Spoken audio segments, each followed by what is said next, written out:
এবারে পরের প্রশ্ন, কেউ আত্মহত্যা করলে ইসলামে নিয়মটা কি ধরনের, আর এছাড়াও যে আত্মহত্যা করেছে তার শাস্তি কমানোর ব্যাপারে তার বাবা মা কি ব্যবস্থা নিতে পারবেন? আত্মহত্যা করার ব্যাপারটা নিয়ে যদি বলতে হয়, এ ব্যাপারে আগেও বলেছি যে এটা হচ্ছে অন্যতম একটা গুরুতর পাপ। এই মত দিয়েছেন ইমাম আজ-জাহাবি তার বই আল কাবায়েরে। তিনি আত্মহত্যাকে রেখেছেন 29 নম্বরে 70টা বড় পাপের মধ্যে। আর আল্লাহ পবিত্র কোরআনে বলেছেন সূরা বাকারা অধ্যায় নম্বর 2 আয়াত নম্বর 195, তোমরা তোমাদের নিজের হাতে নিজেদেরকে ধ্বংস করো না। খুব পরিষ্কারভাবে বলছে যে আত্মহত্যা করা ইসলামে নিষিদ্ধ। এছাড়া অনেক সহিহ হাদিসে সম্পর্কে বলা হয়েছে। এটা আছে সহিহ বুখারীতে খণ্ড নম্বর 7 হাদিস নাম্বার 5778, যেখানে আমাদের নবী মুহাম্মদ সাল্লাল্লাহু আলাইহি ওয়াসাল্লাম বলেছেন যে কেউ যদি পাহাড়ের উপর থেকে লাফ দেয় আর নিচে পড়ে মারা যায়, সে চিরকাল দোজখের আগুনে এভাবে পতিত হতে থাকবে। আর কেউ যদি বিষ পান করে মারা যায়, সে দোজখের ভেতরে একটা বিষের বোতল নিয়ে বারবার পান করবে আর বারবার মারা যেতে থাকবে। কেউ যদি নিজেকে ছুরি মারে, তাহলে সে দোজখের ভেতরেও নিজেকে ছুরি মারবে চিরকাল। আর আবারও আল্লাহ রাসূল একই কথা বলেছেন, আছে সহিহ বুখারীতে খণ্ড নম্বর 8 হাদিস নম্বর 6047। আমাদের প্রিয় নবী মুহাম্মদ সাল্লাল্লাহু আলাইহি ওয়াসাল্লাম বলেছেন যে যদি কোনো লোক আত্মহত্যা করে, সে নিজেকে মেরে ফেলে, দোজখের আগুনে সে একই কাজ করবে বারবার।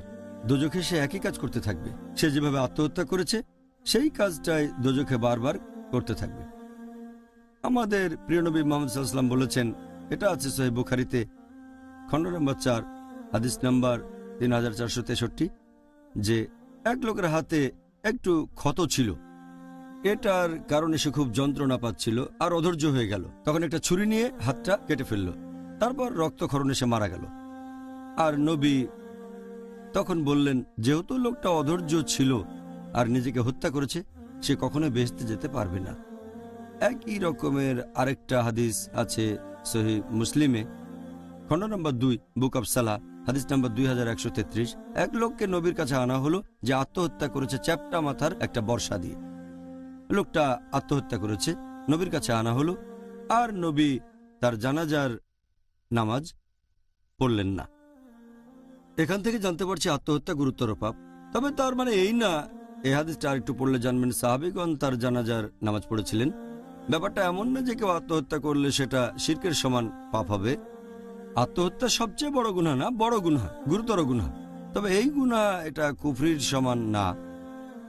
আর যদি আল্লাহ চান, সন্তুষ্ট হন, তিনি ক্ষমা করতে পারেন। আল্লাহ পবিত্র কোরআনে বলেছেন সূরা নিসা অধ্যায় 4 আয়াত 48 আর সূরা নিসা অধ্যায় 4 আয়াত 116, আল্লাহ চাইলে যে কোনো অপরাধ ক্ষমা করতে পারেন, তবে শিরক করাকে কখনোই ক্ষমা করবেন না।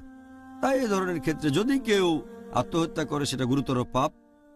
তবে সব মুসলিমকে বোঝানো উচিত, তারপরে কেউ আত্মহত্যা করলে অন্যান্য মুসলিমরা তার জন্য দোয়া করবে, মাগফিরাতের জন্য দোয়া, ক্ষমা প্রার্থনা করবে।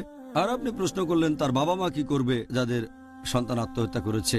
বাবা মা তখন আল্লাহ তাআলার কাছে দোয়া করবে সন্তানকে মাফ করে দিতে যদি সে আত্মহত্যা করে থাকে। আর ইনশাআল্লাহ আল্লাহ তো রহমানুর রাহিম, আল্লাহ যদি চান ক্ষমা করতে পারেন। জাযাকাল্লাহ খায়ের, সুন্দর বলেছেন। আল্লাহ সুবহানাহু ওয়া তাআলা যেন তাদের ক্ষমা করেন যারা এভাবে ভুল করে নিজেদের ক্ষতি করেছে।